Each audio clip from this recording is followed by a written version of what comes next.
उसने क्यास किया ना, और ये क्यास कितना मजबूत था। लोग क्यास को, राय को कबूल कर लेते हैं फौरी तौर पे। उसने क्यास कर लिया, जफर भाई उसने क्यास किया। उसने कहा देखिए नमाज किसकी होती है, सामने बैठे मेरे को अल्लाह की। उसने कहा अल्लाह, बंदा अल्लाह को सजदा कर रहा है, दरमियान में से कोई गुजर जाए तो रबत टूट जाता है, लिहाजा कोई ना। फतवा जारी हो गया।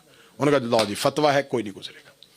इमाम सादिक मिंबर पे बैठे हैं और सामने मौला के शागिर्द बैठे हुए हैं, और इधर मजहब देखें कि मजहब की निचली सतह देखें कि कैसा मजहब है, कि कितनी फजूल एक लॉजिक के ऊपर मजहब कायम हो रहा है।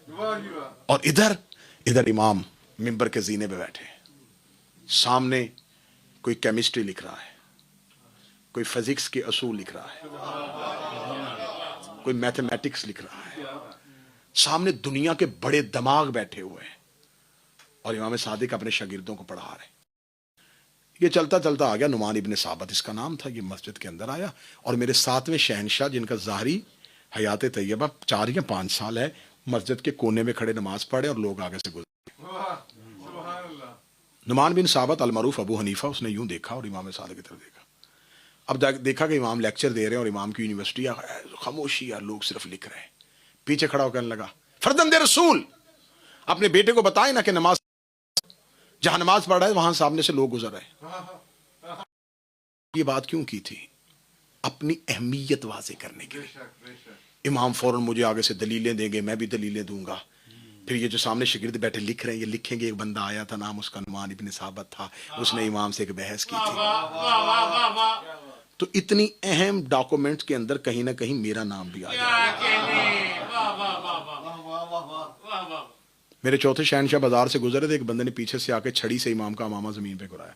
इमाम ने उठाया, फिर रख दिया, उसने फिर उठा गिराया, इमाम ने फिर उठाया रख दिया। सामने एक बंदा आया, उसने कहा तो आप अली हैं, अली के बेटे हैं। वो बार बार जसारत कर रहा है, पीछे मुड़ के जवाब नहीं देते। इमाम कहते मैं इस बदबख्त का नाम तारीख में लिखवाना नहीं चाहता।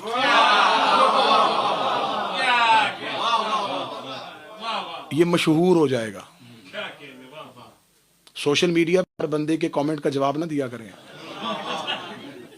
जमाने में कुछ टेंशन सीकर भी फिर रहे हैं, जो आपकी तवज्जो चाहते हैं कि आप उन्हें जवाब दें तो वो मशहूर हो।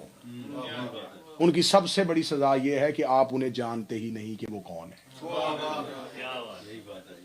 आपके हासिद की सबसे बड़ी सजा ये है कि आपको पता ही नहीं कि वो कौन है। अब ये इमाम की बारगाह में खड़ा, और इमाम की बारगाह में खड़ा होकर इसने सवाल किया कि सामने शागिर्द बैठे हैं, अभी क्लास खत्म हो जाएगी, क्लास रुक जाएगी, लेक्चर तमाम हो जाएगा, मेरा और इमाम का मुनाजरा शुरू हो जाएगा। इमाम ने उसकी तरफ देख के फिर क्लास शुरू कर दी। उसने फिर कहा फर्जंदे रसूल आपके बेटे के आगे से लोग गुजर रहे हैं, नमाज कैसे हो रही है?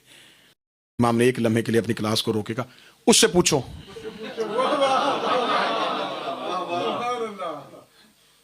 ये सातवें शहनशाह इमाम मूसा काज़म के पास गए, इसने जाएगा शायद ये कह देगा अच्छा तो मुझे क्या करना चाहिए? मैं कहूंगा इस तरह करें कि लोगों के आगे गुजरते नमाज नहीं होती। चले उन्हें नहीं, इन्हें तो बताऊं, ये तो बच्चा है। इमाम के पास आके लगा, जब आगे से लोग गुजर रहे हो नमाज नहीं होती। इमाम ने फरमाया क्यों? उसे कहा अल्लाह के दरमियान में फासले में कोई गुजर जाए तो अल्लाह और बंदे के दरमियान से गुजर जाए तो रब टूट जाता है। मौला फरमाते मेरे और उसके दरमियान फासला था ही कब?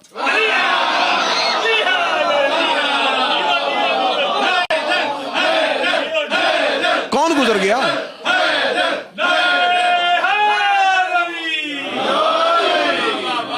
मेरे और उसके दरमियान से गुजरा कौन है? मेरे और उसके दरमियान तो फासला ही नहीं था, कौन गुजरा है?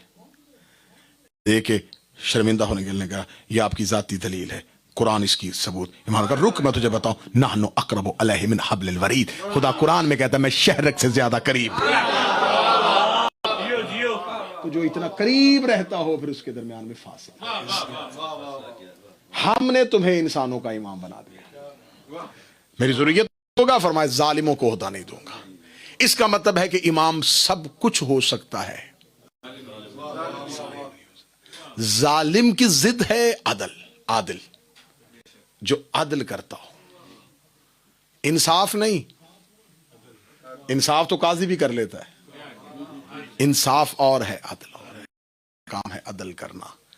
फरमाया इमाम आदिल होगा, जालिम नहीं होगा। इसका मतलब है कि खुदा ने इब्राहीम की ज़ुर्रियत में इमामत रख दी, ظالموں کو ہٹا کے. تقریر اپنے اختتامی مراحل پہ آ گئی ہے. میرا نتیجہ برباد نہ کیجیے گا اور محنت کو ضائع نہ کیجیے گا. اب میرا سوال اس مائک پہ اس کیمرے کی آنکھ میں آنکھ ڈال کے مسلمانوں سے ہے کہ ابراہیم علیہ السلام نے 3 دعائیں کی. 3 دعائیں قرآن میں موجود ہیں. حضرت ابراہیم نے کہا کہ میری امت کو مسلمان بنا, میری نسل میں نبوت رکھنا اور میری ذریت میں امامت رکھنا. میری امت کو مسلمان بنانا, میری نسل میں نبوت. کہتے پہلی دعا قبول ہو گئی. ابراہیم کی پوری امت مسلمان رہی جب تک اسلام نہیں آیا. دین ابراہیم چلتا رہا, ملت ابراہیم چلتا رہا, جس کو دین حنیف کہا جاتا تھا. اللہ نے پہلی دعا قبول کر لی. دوسری دعا کیا تھی؟ میری نسل میں نبوت رکھنا. خدا نے ایسا دعا پوری کی, ایسا وعدہ پورا کیا. حضرت ابراہیم کے دونوں بیٹے نبی بنا دیے. اسماعیل کو بھی نبی بنا دیا, اسحاق کو بھی نبی بنا دیا. اس کا مطلب پہلی دعا بھی قبول ہو گئی, دعا بھی قبول ہو گئی. اب حضرت ابراہیم نے تیسری دعا قرآن میں کی تھی مولویوں کہ خدا نے اس سے پوچھا تھا کہ میری ذریت میں سے امامت رکھنا. شیعوں کے 12 امام ایک سائیڈ پہ کرو, مجھے اتنا بتاؤ وہ ابراہیم کی نسل والے امام کہاں ہیں؟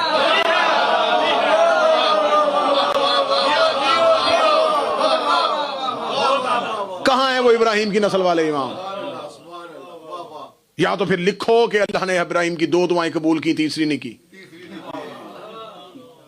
تو اگر خدا نے 2 دعائیں قبول کی, اس کی امت مسلمان بنائی تھی, اس کی نسل میں نبوت رکھی تھی, پھر اللہ نے تیسری دعا بھی قبول کی ہے, امامت اس کی ذریت میں رکھی ہے. شیعوں کے 12 اماموں کو نہ مان کے تم بتاؤ کہ وہ ابراہیم کی نسل والے امام آج کہاں ہیں؟ جب ابراہیم کی نسل سے امامت آنی شروع ہوئی تو ہر دور کے امام کو ہر دور میں ایک ظالم کا سامنا کرنا پڑا. پھر خدا نے امامت کو محفوظ کرنا تھا. خدا نے کہا ابراہیم ہم نے وعدہ کیا ہے, ہم نے اس امامت کو تیری ذریت میں رکھا ہے, پھر اس امامت کو بچانا بھی ہماری ذمہ داری ہے. ہم امامت کو بچائیں گے. جیسا کہ خدا نے کہا تھا یہ میں نے گھر اپنا بنایا ہے, تو صرف ابراہیم دیواریں اٹھا دے, بچاؤں میں, اس کی حفاظت میں کروں گا, میں حفاظت کروں گا. جب ابراہ لے کے آ گیا تھا ہاتھی تو حضرت عبد المطلب نے کیا کہا مکے والوں سے؟ جاؤ کوہ ابو قبیس کے پیچھے چلے جاؤ. حضرت عبد المطلب رسول اور مولا علی کے دادا, انہوں نے ابراہ بھی ہاتھی لے کے مکہ سے تھوڑے فاصلے پہ تھا. حضرت عبد المطلب کے پاس آ کے مکہ والوں نے کہا کیا کریں, حملہ ہونے والا ہے. فرمایا اس پہاڑ کے پیچھے چلے جاؤ, اور وہ پہاڑ کوہ ابو قبیس ایسا ہے, اس کے نیچے چھپ جانا. اچھا حملہ ہاتھی کر رہے تھے, عبد المطلب انہیں کوہ ابو قبیس کے پیچھے کیوں بھیج رہا تھا؟ ابھی اللہ نے ابابیل نہیں بھیجے. کوئی بندہ بیٹھا ہے جو ذکر سن رہا ہے؟ ابھی ابابیل آسمان پہ آئے نہیں, اور حضرت عبد المطلب نے مکے والوں کے حفاظتی انتظامات مکمل کر لیے. کہ حفاظت ہاتھ سے نہیں ہو رہی تھی, ابابیلوں سے ہو رہی تھی. تو جب ابھی عذاب آیا ہی نہیں, عبد المطلب کو پتہ کیسے چل گیا؟ یا پھر جانو کہ نبی کا خاندان اللہ کی مشیت میں دیکھتا ہے, یا یہ جو کہتے ہیں وہ خدا کر دیتا.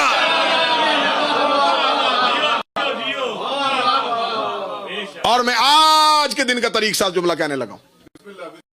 میں منبر پہ گئے امام حسین کا سب سے چھوٹا ذاکر ہو کے انجمن غلامان حضرت عباس کا ریزیڈنٹ خطیب ہونے کی حیثیت سے میں منبر پہ اعلان کر کے کہہ رہا ہوں کہ ہمارے امام عادل نہیں ہیں, ہمارے امام سچ نہیں بولتے, ہمارے امام شریعت پہ نہیں چلتے. اتنی رسول اللہ نہیں کہتے, 1 منٹ سٹے بھی کر لیتے. میں کہہ رہا ہوں میرا امام عادل نہیں, میرا امام عدل نہیں کرتا, میرا امام سچ نہیں بولتا, میرا امام شریعت پہ نہیں چلتا. میرا امام جو کرتا ہے وہ عدل ہوتا ہے, میرا امام جو بولتا ہے وہ سچ ہوتا ہے, میرا امام جہاں چلتا ہے وہ شریعت ہوتی ہے.